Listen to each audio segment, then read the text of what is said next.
আব্দুল্লাহর একটা সাপ, হঠাৎ একদিন দেখছি গাড়ির গায়ে লেখা আছে আদ-দাওয়া ইলাল্লাহ। আসসালামু আলাইকুম প্রিয় দর্শক, আমাদের প্রিয় ভাই আব্দুল্লাহ বিন আব্দুর রাজ্জাক হাফিজাহুল্লাহ সম্পর্কে তার নিজ পিতা আব্দুর রাজ্জাক বিন ইউসুফ হাফিজাহুল্লাহ খুবই গুরুত্বপূর্ণ তথ্য দিলেন। চলুন আমরা জেনে নিই কি সেই তথ্য। আব্দুল্লাহর একটা সাপ, হঠাৎ একদিন দেখছি গাড়ির গায়ে লেখা আছে আদ-দাওয়া ইলাল্লাহ। তা আমি বললাম, আব্বু আদ-দাওয়া ইলাল্লাহ মানে কি, এটা কি? তখন বলছে, আব্বু আপনাকে আমি 90 সাল থেকে দাওয়াত দিতে দেখলাম, গ্রামে গ্রামে মানুষের খলিতে গলিতে আপনি যাচ্ছেন, আর আমি পৃথিবীর অনেক দেশ ঘুরে দেখলাম, তাতে বুঝলাম যে ইহুদি খ্রিস্টান বিদ্যা আর বুদ্ধি বেচে খায়। ওরা কি বেচে খায়? বিদ্যা আর বুদ্ধি। তাই পদ্মা সেতুতে ওরা হলো ইঞ্জিনিয়ার আর আমরা হলাম কিষান কামলা।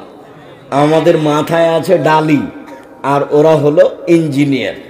তো এর প্রতিকার হিসাবে সারা দেশ জুড়ে আকীদা আদর্শ পরিবর্তন করো, তো মক্তব চালু করব, যেখানে থাকবে শিক্ষা কার্যক্রম, যেখানে থাকবে দাওয়াতি কার্যক্রম, ভিত্তি মজবুত করব আগে ইনশাআল্লাহ।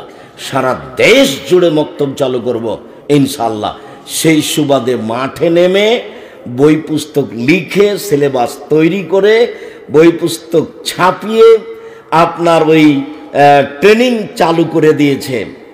মাসে মাসে ট্রেনিং হচ্ছে, ওদের যাওয়া ফ্রি, আসা ফ্রি, খাওয়া ফ্রি এবং বই পুস্তক ফ্রি। জীবন বাজি রেখে ওইও চেষ্টা চালাচ্ছে। সারা দেশ জুড়ে মক্তব চালু করব ইনশাআল্লাহ, যেখানে থাকবে দাওয়াতি কার্যক্রম, যেখানে থাকবে শিক্ষা কার্যক্রম। আমি বললাম, আব্বু তোমার এই কাজকে আমি স্বাগতম জানাই, আল্লাহ তোমার এই চেষ্টা কবুল করুক, আল্লাহ। সেই সুবাদের কথাও বলে গেল। তো যাই হোক প্রিয় দিনী মুসলিম ভাই বোন আমার, আপনারা শুনেছেন আমাদের প্রিয় ভাই আব্দুল্লাহ বিন আব্দুর রাজ্জাক হাফিজাহুল্লাহ সম্পর্কে তার নিজ পিতা আব্দুর রাজ্জাক বিন ইউসুফ হাফিজাহুল্লাহ খুবই গুরুত্বপূর্ণ কিছু তথ্য আমাদের কাছে পেশ করেছে। তথ্যটি কি ছিল? এই যে আব্দুল্লাহ ভাই আদ-দাওয়া ইলাল্লাহ যে ফাউন্ডেশন খুলেছেন, অর্থাৎ যে দাওয়াতি প্ল্যাটফর্ম তিনি পরিচালনা করছেন, সেইটার কথাই তিনি বললেন। আদ-দাওয়া ইলাল্লাহর কাজ হচ্ছে অসহায় মানুষের পাশে দাঁড়ানো, এবং সবচাইতে মূল যে কাজ সেটা হচ্ছে এই যে প্রত্যেকটা মসজিদ ভিত্তিক মক্তব চালু করা।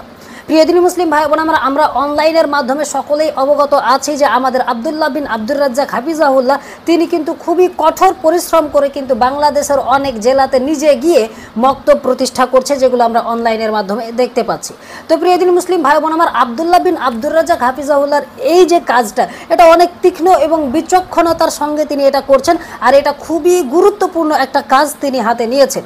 প্রত্যেকটা মসজিদে যদি মক্তব থাকে, তাহলে প্রত্যেকটা গ্রামের শিশুরা কিন্তু অন্তত পক্ষে কোরআনটা জানবে, আর যদি সে কোরআন জানতে পারে তাহলে ইনশাআল্লাহ সে ইসলামের অনেকটাই কিন্তু জেনে যাবে।